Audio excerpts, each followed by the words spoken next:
Hey, good afternoon, folks. It's Miles from the Riff Circle, and today we're going to be doing the Doors discography ranking. I loved doing this one. 2025, I started hunting down all of the audiophile Doors albums from the Rhino Hi-Fi line. You know, you've probably heard Mike and I talk on the channel quite a bit about this line of specialty shop they have over there at Rhino, and they just sound amazing. They're remastered by Kevin Gray, and they let me listen to these albums in a whole new light. It kind of really just invigorated my love for the band, my love for these albums. And I thought, you know what, it's the perfect time to do a discography ranking. It's just going to be a ton of fun, and that's exactly what it was. I also found, and I've realized this over the years, you know, reading comments when I'm listening on, you know, if I'm streaming or listening or watching something online with the Doors, there seems to be an emotional kinship that exists with these albums. And mine was the same. I realized that I had that too, which is why my number one pick album is not your stereotypical number one pick album. I think their debut is their strongest, but it's not my pick because my emotional tie, my kinship tie to the Doors lies with a different album. So it's kind of a theme that I'm curious to get you folks to weigh in on. Do you have an emotional tie to a specific Doors album? And then wait to hear my number one pick, because then I'm going to give you my justification as to what that is and kind of the background. Maybe it lines up. I noticed that when I read comments online, I seem to see a lot of that in the trend. A couple things for today for the ranking. We're not going to be ranking any of the albums that the Doors put out, post Morrison's passing. We're going to be ranking the 6 that they put out when he was alive. Those are objectively the best ones. I'm not saying the other ones are not good, but the 6 they put out when he was alive are just the strongest and kind of the ones that I like to talk about. So that's what we're going to do here. And also, we're a brand new channel, brand new. So if you wouldn't mind dropping a like, hitting the subscribe button, of course, only if you like the video. It helps us out immensely because we're brand new. We only have a handful of videos. Every little bit helps us. So we would really appreciate it. And again, only if you like the video. So we're going to jump into it. First one, number 6, July 1968, Waiting for the Sun. This is the band's only number one album, which is insane. A band like the Doors, their only number one album, Waiting for the Sun. It's the only one I don't have in physical media form. I'm still waiting to find it in the wild at the right price. I just haven't found it yet, but they do have copies available for the Rhino Hi-Fi, and I will own one at some point. I just don't have it yet. But the drummer, John Densmore, described this album as hitting the third album syndrome, where the band was having a difficult time kind of being cohesive. The recording sessions were proving difficult due to Morrison's, ever-increasing alcoholism.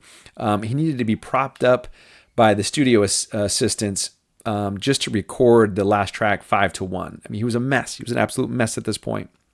And then longtime producer Paul Rothchild, he's going through this perfectionism bout when they're doing this album, to the point where The Unknown Soldier, that song, he required them to do 130 takes to get that track. So needless to say, they're just not a cohesive unit in this stage. And I think Densmore said it the best, third album, Syndrome, it's like even they weren't really feeling it. But not a bad album. No, not one of these albums we're going to talk about is bad. It's insane how claustrophobic this discography ranking is because of how good these albums are. It's just absolutely insane. I think side B is stronger than side A for this album. But it's got tracks I like for sure. So My Wild Love, it's different. It's got a Native American slam poetry style. Yes, The River Knows, that track is insanely underrated. And 5 to 1, I still think it's absolutely crazy that Morrison can give the vocal performance he does on this track while being literally held up, half in the bag doing this in the recording booth is just absolutely insane. Okay, so we're going to go on to number 5, Soft Parade. Not a bad album at all, sitting at number 5, but it's their album that I think feels a little bit disjointed. The reason for that is Jim Morrison is starting to distance himself from the songwriting on this album. He was really focusing on his poetry and filmmaking passions during this time period. By this time, they had used up all of Morrison's lyrical ideas that he had, that they kind of used in the first three albums. So because Morrison is kind of distancing himself and chasing these hobbies and passions of his, you get guitarist Robbie Krieger, who gets more involved with the songwriting. Paul Rothchild, again, longtime producer, gets more involved, and they want a departure from the first three albums. So that's why you get this push for the orchestral elements, the brass sections, the horns and whatnot.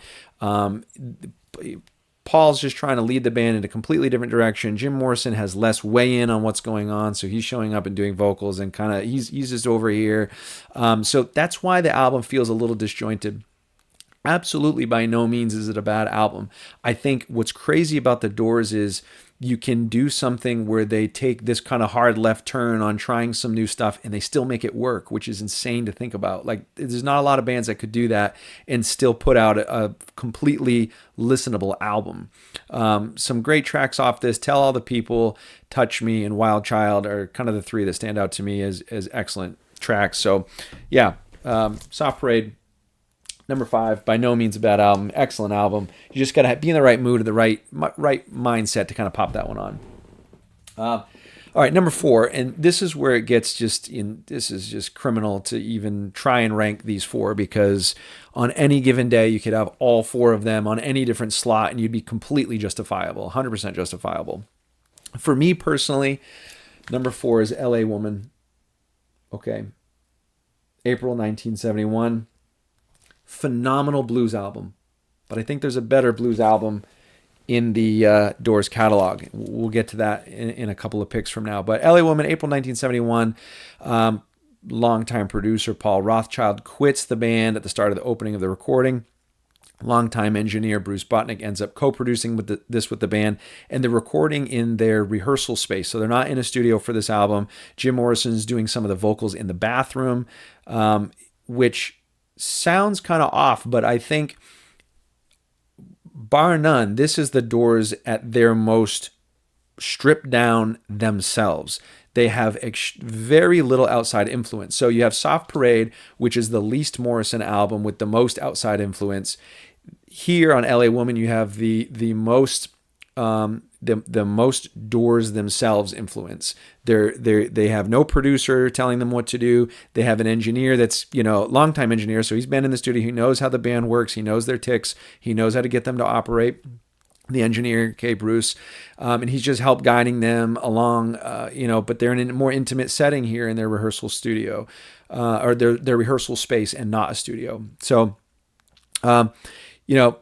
this is what they would have sounded like. They called on bassist Jerry Sheff, most notably worked with Elvis from 69 to 77. He does all the bass on this. So very cool album, very good blues album. Just some epic tracks too. Been Down So Long, LA Woman, and the absolute classic Riders on the Storm. I mean, these epic tracks that the Doors use to close out these albums are just absolutely insane. Absolutely insane. Okay, number 3. On any given day, this could be my number 2. Any given day. It's going to be Strange Days, September 1967. Phenomenal album. A departure from just their straight blues. Just excellent album. Some argue this is the best they put out. When I'm in the right mood for this, it is their best for me. In the recording studio, they used the cutting edge. At the time, the cutting edge process was using the 8-track rather than their 4-track. So this is their first time using the 8-track for recording. That's why they dip further into the experimentation. They can layer things better and just really tinker, and that's why this album is a lot more of an experimentation sound to it, which I think they execute perfectly, which is hard to do.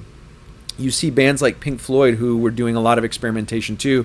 Some of their experimentation didn't land as well as this does. Some of it landed great.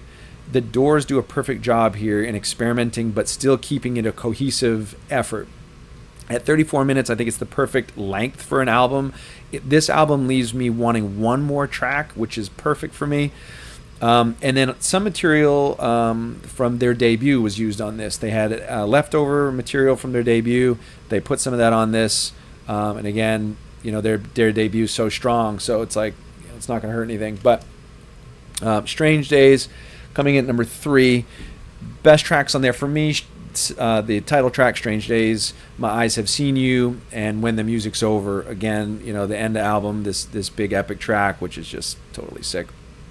Now, when I show you my number 2, you're going to know what my number 1 is. But again, stick around for the number 1 because I want to explain the emotional connection, and then I want to see if it engages you folks to tell your story if you have an emotional connection to the Doors, which I think many of us do. But my number 2 is the debut.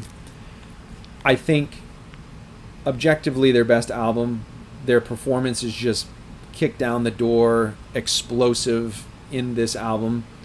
And so most of the material for this album was put together during their residency, playing live at the Whiskey A Go-Go, very similar to Black Sabbath, who their first album, they had a lot of their material practiced and written before going into the studio when they were doing the club scene. And then coincidentally enough, they get fired right before the recording of this from Whiskey A Go-Go due to a Morrison LSD-infused ending of the song The End, where he does an Oedipal outburst during spoken word, touches on some really touchy subjects. If you don't know what that is, look it up after the video. But they get fired and they go right from their residency there to go in to record this. So I guess it all happens for a reason for the Doors. But and little known fact, a lot of people misrepresent this album. They say there's no bass in this album. Keyboardist is playing with his left hand. It's not true. They did actually have a bassist on this album. Guitarist Robbie Krieger actually plays bass on a couple of tracks as well, and then they had a session player, Larry Netchell, plays bass on a few tracks. He played for Elvis, Simon and Garfunkel, Jerry Garcia, the Byrds. So there is bass on this, but it's just very tightly aligned to the keyboards, so it can kind of give that feel like there is no bass at all. But live they didn't have any bass, so their live stuff from this time period was a lot more haunting because it's missing this comforting low end to it that can kind of give it a little bit of a kind of a Halloween feel, which is cool. The only thing about this album at this point, it kind of suffers, and again, I'm going to call on Black Sabbath again because this one kind of suffers from the Paranoid syndrome, where that album Paranoid, we've just played the thing to death because it's so good. And we know the songs by heart and we've heard them 8 million times. It doesn't mean they're bad songs, but we can play them in our heads at this point. So, Light My Fire, Break On Through, The End, Take It As It Comes. I mean, this is just a stacked monster of an album. Just absolutely incredible for a debut. I can't even imagine putting that out as a debut. Then my number 1 pick, Morrison Hotel, February 1970. I think their most cohesive record as a blues record. I think it's one of the best blues records of all time. Top 5 easily blues records of all time. Here's why this is my number 1. My number 1, and this is this emotional kinship that I feel towards the Door. As you notice, this copy doesn't have the OBI strip on it because this is my dad's copy. This was my dad's favorite Doors album, and this is my dad's copy that he grew up with, his original pressing. And, he gave it to me when I started my vinyl collection. This is the first record in my whole collection. So, as I mentioned at the top of the show, when you're perusing comments, when people talk about the Doors, there's this emotional kinship. And I was like, I have that too. The Doors do mean a lot to me because of this tie to my dad. We would play this album a lot in the house. We'd play it on fishing trips, that sort of thing. So there's more to it for this album for me. Is it their best album?